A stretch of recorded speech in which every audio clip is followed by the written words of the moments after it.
अस्सलाम वालेकुम गाइस, कैसे हो आप सब लोग। मैं हूँ फारिया जुवेद और आज मैं आप लोगों को सॉफ्ट टच वालों का मड मास्क का रिव्यू करने लगी हूँ। बताऊँगी तो ये कैसे हैं, ये देखें।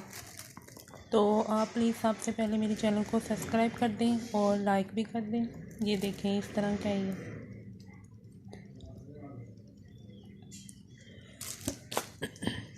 ये भी देखें।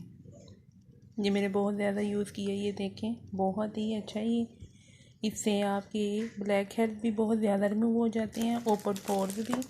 तो आप इसको 10 से 15 मिनट के लिए लगाएंगे, 10 मिनट, सिर्फ 5 से 10 मिनट। ये बहुत जल्दी खुश्क हो जाता है। मुल्तानी मिट्टी जैसे इसकी खुशबू भी है, बहुत प्यारा है ये।